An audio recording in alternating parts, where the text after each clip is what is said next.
جب ایک منفی سوچ آئے نا، 3 مثبت باتیں سوچنی ہیں آپ نے، اور جب ایک محرومی کی طرف دھیان جائے 3 نعمتوں کی طرف دیکھنا ہے۔ ویسے تو پورے نعمتوں میں لدے ہوئے ہیں، لیکن 3 کہہ رہا ہوں میں صرف۔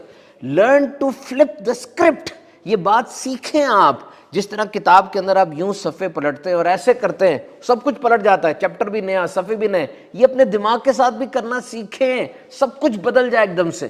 You must learn, and for this there must be a set of specific and empowering way to feel good۔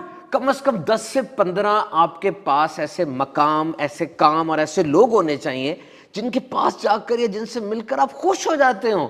There must be a mood booster، آپ کا پورا موڈ ہی تبدیل ہو جاتا ہو۔ ابھی سے اس بات کا اندازہ لگا لیں، کیونکہ وقت گزرنے کے ساتھ ساتھ مصائب، مشکلات، تکالیف، آلام یہ تو بڑھتے ہی چلے جاتے ہیں نا۔ اور غور کیجئے، اگر آپ کھینچ کے اپنے آپ کو خوشی کی طرف نہیں لے کر جا رہے تو دماغ تو ہر وقت اداسی، مایوسی اور ماضی کے اس پنجرے میں ہی بند رہنے کو پسند کرتا ہے نا۔ So you must know how to make yourself feel good۔ آپ کو پتا ہونا چاہیے کہ میں کس بات سے خوش ہو جاتا ہوں اور کون سی وہ چیز ہے جو میرے چہرے پر مسکراہٹ بکھیر دیتی ہے۔ بعض لوگ اپنی فیملی کے ساتھ بیٹھتے ہیں، اپنے بچے کو گود میں اٹھاتے ہیں، ماں باپ سے گفتگو کرتے ہیں، کوئی خاص کھانا ایسا ہے، یا KPK کی طرف، پہاڑی علاقوں کی طرف جاتے ہیں، فطرت کے قریب ہوتے ہیں تو ان کا موڈ خوش ہو جاتا ہے۔ اور بعض ایسے بھی ہیں خوش نصیب جن کو عبادت میں سرور آتا ہے۔ رات کے وقت اٹھ کر جب وہ وضو کر کے تہجد کی نماز پڑھتے ہیں، ایسے لگتا ہے سارے غم جھاگ بن کے بیٹھ گئے، اور پھر کوئی کتاب پڑھ رہا ہو رات کے اندھیرے میں، کوئی اچھی لائن، کوئی ایسا جملہ، یقین کیجئے روح میں سرور اتار دیتا ہے۔ تو چلیں آج یہ کام کریں، ایک لسٹ بنائیں ایسے سارے کاموں کی جو آپ کے باڈی، مائنڈ اور موڈ کو خوش کر دیتے ہیں۔ ہاں ایک بات کا خیال رکھیے گا، یہ ٹینشن دور کرنے کے لیے کبھی گناہ کا سہارا نہ لیں، کیونکہ اگر نجاست اور گندگی لگ گئی تو گٹر کے پانی سے صاف تو نہیں ہوگی نا۔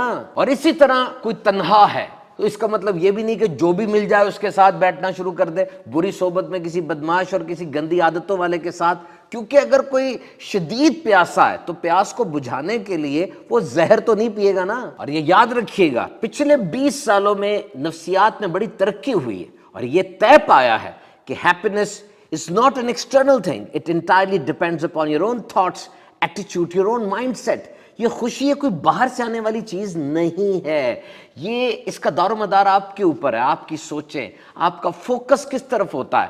آپ کی خوشی کا دار و مدار اس بات پر ہے کہ آپ کی توجہ کس طرف ہے۔ سیدھی سی بات یہ ہے کہ یہ آپ کے چناؤ پر ہے، آپ جس چیز کو چنیں گے ویسی ہی آپ پہ کیفیت طاری ہوگی۔ So simple is happiness doesn't happen to you۔